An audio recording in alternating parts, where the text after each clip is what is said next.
Bartimeyo mwene Timeyo. Ni impumyi yicaye ku muhanda ku nzira ngo amenye ko ari Yesu utambuka atera hejuru. Mariko umutwe wa 10 umurongo wa 46 tugakomeza. Muratekereza uko yabigenje? Nanjye sinari mpari, ariko dushobora kugereranya. Wenda yaragize ati, Yesu mwana wa Dawudi nkiza. Ntabwo byaba ari gutyo, kuko uko si ugutera hejuru. Ndatekereza ko yashatse mu mutima, mu ntebe z'umutima, imbaraga yari afite mu zose, kugira ngo ayo mahirwe atamucika nk'aho yabaye ayanyuma, maze atera hejuru cyane, ahamagara Yesu ngo amukize. Yesu mwana wa Dawudi ngirira impuhwe, ariko atamukanga nka gutyo. None se natwe tugomba kwiga gusakuza, gutera hejuru? Nibyo koko gutera hejuru si ukongorera mu gutwi, kandi sinshaka guca urubanza, kuko buri wese agira uko asenga nuko Imana imwumva. Sinshatse guca urubanza ngo mvuge ngo gusenga gutya nibyo byiza kurusha gusenga kuriya.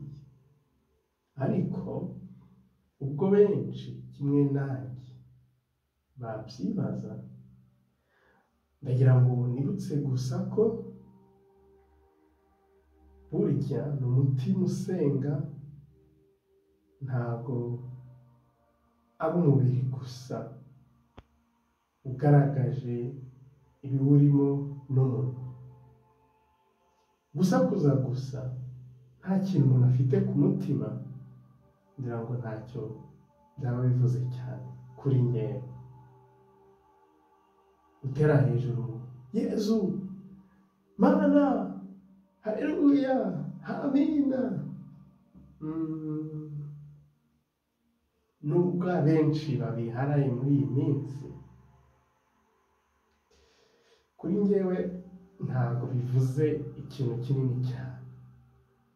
Niba atari ukubiseka, hari nubwo njya nkunda kuvuga ko ari nko kwishyushya. Ni nka terenoma y'abakinnyi. Iyo umuntu ari umuririmbyi agakora imyitozo kugira ngo aririmbe neza, aravuga cyane kugira ngo umuhogo ugororoke. Iyo umuntu ari umukinnyi arasimbuka akaniruka cyane kugira ngo igihe cyo gukina abe afite forume, niko tubivuga muri iyi minsi, abe ameze neza kugira ngo yiyumve. Ariko nyine igihe cyo gukina, kuko ibyo ngibyo abikora ari kwitoza, umuntu agomba gukora ikiri ngombwa: gushaka uko bishoboka kose guhura n'Imana, kutarangara. Nicyo cyagombye kuba icyerekezo cy'isengesho ryacu, nicyo cyagombye kuyobora isengesho ryacu. Ntekereza ko na Yesu atubuza gusakuza gusa ntacyo turi kuvuga. Ubwo rero niba umuntu akoze terenoma, ajye yibuka ko hari n'igihe cyo gukina nikigera, hanyuma nyine akore ibyo agomba gukora. Ariko nanone niba wumva kimwe nk'ahangaha bibaye kuri Baritimeyo, gusakuza aricyo cyari gisigaye gutera hejuru, nta kibazo cyo kubikora. Umuntu apfa kutabikora kubera kubikora gusa, nta mpamvu. Kujya hariya ngo barabagana Yezu, kuri njyewe ntabwo bivuze ikintu kinini cyane. Buri wese n'uburenganzira bwe. Baritimeyo rero tumugarutseho, Baritimeyo ateje ikibazo imbaga y'abantu, kuko ntiyishoboye, arabakeneye, arasakuza rero kubera ko ashaka gusaba Yezu kumubohora kuri iyo ngoyi aziritsweho n'ubumuga afite bw'umubiri. Natwe byabaho. Ubumuga bukomeye ariko ni ukutabasha kugira ukwemera, ni ukutagira ukwemera, ni ukudashaka gusanga Imana ngo idukize, wenda kubera imipaka itewe n'imico. Hari imico ishobora kutageza abantu ku Mana, ntawe nshatse kuvuga, ariko ntabwo ibintu byose bigeza ku Mana, nubwo ngo inzira zose zigeze i Roma, ariko hari imico umuntu ashobora kubamo ikamubera inzitizi yo gusanga Imana. Bishobora kandi guterwa no kutagira ubumenyi buhagije, umuntu agahuzagurika, akayobagurika. Bishobora kandi ariko no guterwa no kubura urugero mu bavuga ko basenga bakagombye kubera undi impamvu yo gutuma asanga Imana. Ibyo ni byo tugomba kandi no gutekereza. Hari abantu benshi, abagabo, abagore, abakiri batoya, bari ku nzira aho dukunda kunyura, bategereje kumva hatambutse abari kumwe na Yezu, bategereje kubona niba atari impumyi cyangwa se kumva hari akaboko k'impuhwe kabasanze ngo kagire icyo kabamarira. Kuri Yezu rero Baritimeyo abaye impamvu yo gutuma hagaragara uko abantu bikunda, uko twikunda. Ugutera hejuru kwa Baritimeyo kuragaragaza akababaro afite, agahinda, ishavu, kuba wenyine, ubwigunge n'ibindi. Iruhande rwe abahari ntibamufasha, ahubwo baramubwira ngo naceceke, ariko we agatera hejuru cyane, ntabwo ajyana n'ibyo bamubwiye. Afite icyo yizeye, afite icyo ashaka, atera hejuru ati ngirira impuhwe. Ahangaha hari ikintu kitagaragara neza ariko cy'ingenzi. Gutera hejuru kwa Baritimeyo muri ako kanya hari amajwi asangana. N'ijwi rya Baritimeyo utera hejuru kubera agahinda afite, kubera ishavu afite, riragenda ngo rihure ni irya Yezu Nyirimpuhwe, Nyirineza, Nyirimbabazi, Nyirubuntu, uvuga ngo ni mumuhamagare. Yezu aza mu buzima bwacu ngo tuzahure, ngo dutabare. Twebwe abantu icyo tubereyeho ni ugufasha Yezu uwo murimo, ni ugutuma abandi bagera kuri Yezu kugira ngo agaragaze ububasha bwe. Natwe muri iki gihe Imana yatunyuraho maze igakiza abababaye, hakagaragara urukundo rwayo, impuhwe zayo. Abo Yezu abwiye ngo nimumuzane, baramubwiye ngo izere, haguruka, araguhamagaye. Uko niko twagombye kumera. Twagombye kuba abatuma abandi bizera, abahagurutsa abandi mu gihe hari ibyo tudashobora kurangiza mu kubafasha, ariko twabahagurukije Imana ikabibakorera kuko ari nyir'ububasha, ariko twabahagurukije. Yezu ni umwigisha mwiza. Kuri ibi byabaye bya Baritimeyo n'abamuherekeje n'abari aho ngaho, Yezu arigisha rubanda, arigisha bose kugira urukundo, kandi urukundo rutari amagambo, urukundo rugira icyo rumariye mugenzi wawe. Kuri Baritimeyo w'impumyi, Yezu aramwigisha cyangwa se arazamura cyangwa arabaza ukwemera n'ukwizera kwe. Aramubwiye ngo urashaka ko ngukorera iki? Ni ngombwa ko Yezu avugana nawe. Yezu arashaka kumuha ibyishimo byo kugaragaza icyizere afite mu Mana. Rabu, Nyagasani, ndashaka kubona. Kuvuga no gutaruka. Icyizere cy'abakene, icyizere cy'abaciye bugufi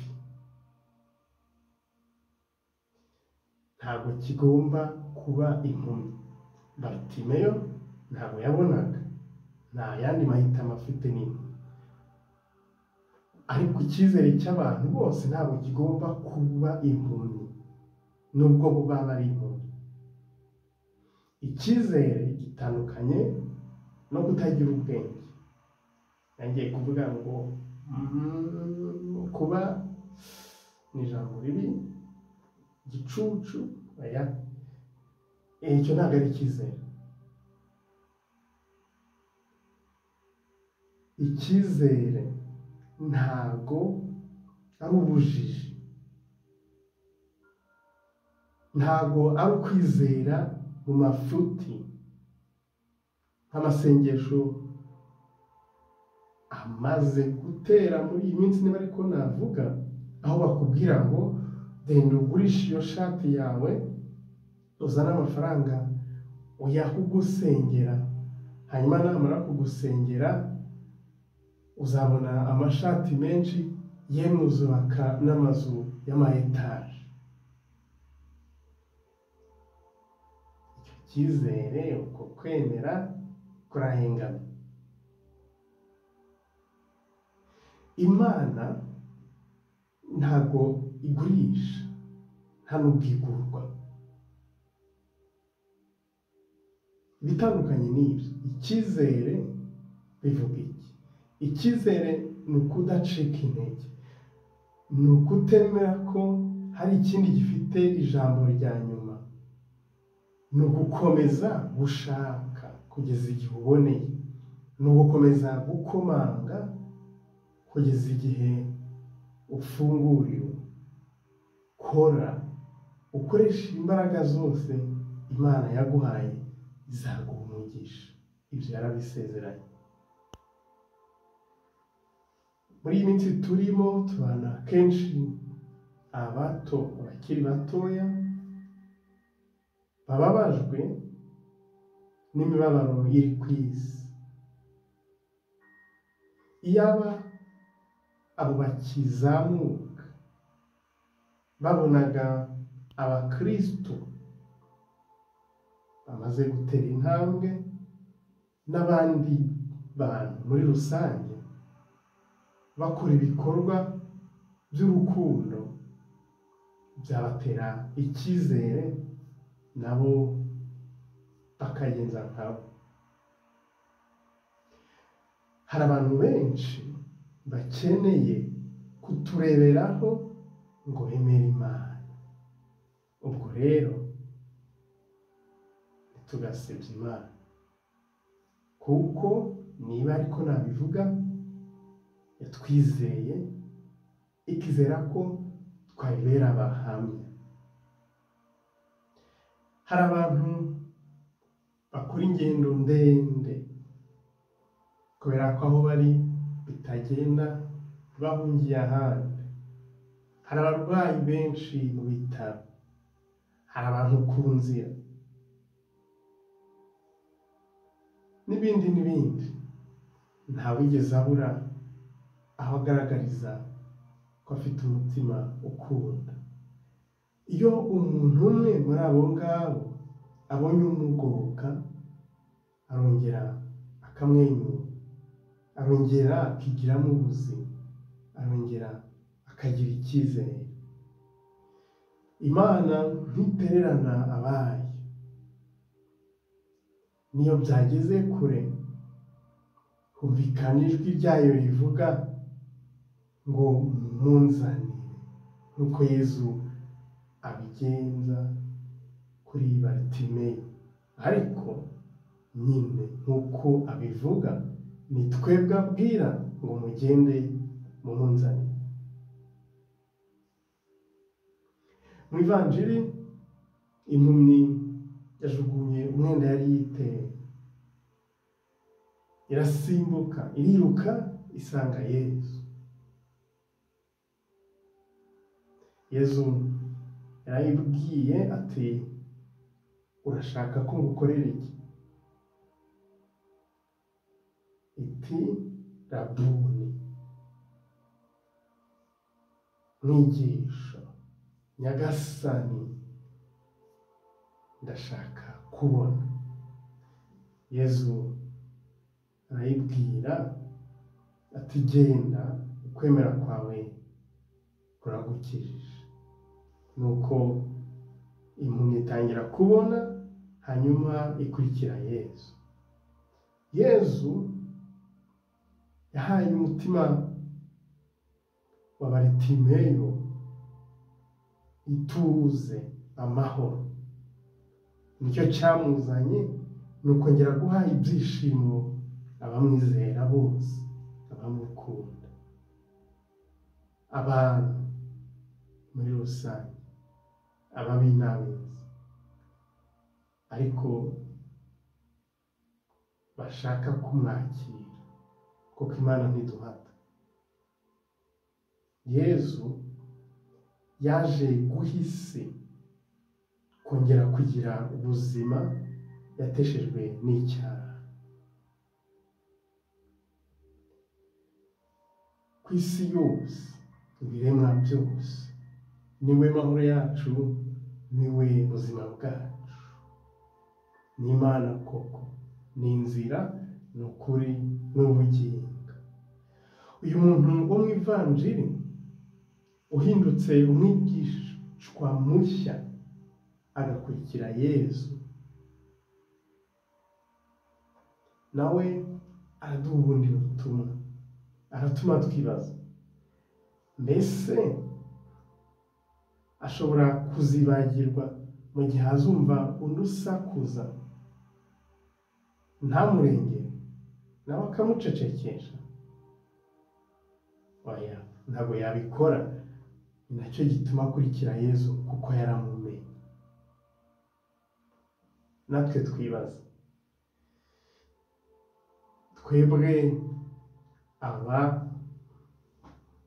twebwe dukomoka buri wese ashaka, twebwe bimeze gute? Niba twarababaye koko ariko tukagira amahirwe tukamenya Imana, niba kubabara hari icyo byatwigishije, ikimenyetso kizaba ko tuzagoboka abababaye, ko tuzarusha abandi kubabarira, si uko tuzamenya kuvuga akababaro kacu, nuko ahubwo tuzamenya ko kubabara ari bibi tukabirinda bose. Gutera hejuru kw'imbaga ya muntu kuraturuka mu mpande zose.